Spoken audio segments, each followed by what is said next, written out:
হজ ও ওমরা পালনকারীদের ইবাদতকে আরো সহজ, নিরাপদ ও স্বাচ্ছন্দ্যময় করতে অত্যাধুনিক প্রযুক্তি নির্ভর নতুন ডিজিটাল সেবা চালু করেছে সৌদি আরব।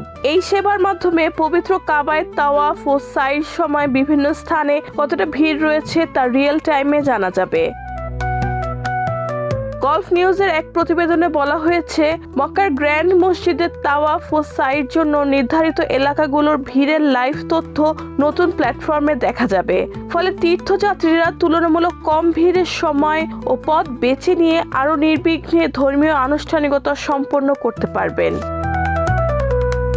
গ্র্যান্ড মসজিদ ও মসজিদে নবাবীর রক্ষণাবেক্ষণ কর্তৃপক্ষ জানিয়েছে, প্ল্যাটফর্মটিতে থাকবে ভিড়ের ঘনত্বের সরাসরি সূচক, তাৎক্ষণিক হালনাগাদ তথ্য এবং ভিড় এড়িয়ে চলার প্রয়োজনীয় নির্দেশনা।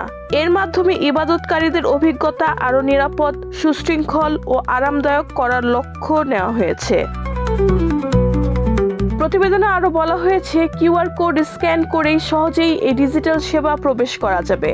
নিয়মিত হালনাগাদ তথ্যের ভিত্তিতে তীর্থযাত্রীরা সহজে চলাচল করতে পারবেন এবং তাওয়াফ ও সাই নির্বিঘ্নে সম্পন্ন করার পাশাপাশি গ্র্যান্ড মসজিদে ভিড় ব্যবস্থাপনাও আরও কার্যকর হবে। রেহানা বেগম, প্রজন্ম 24।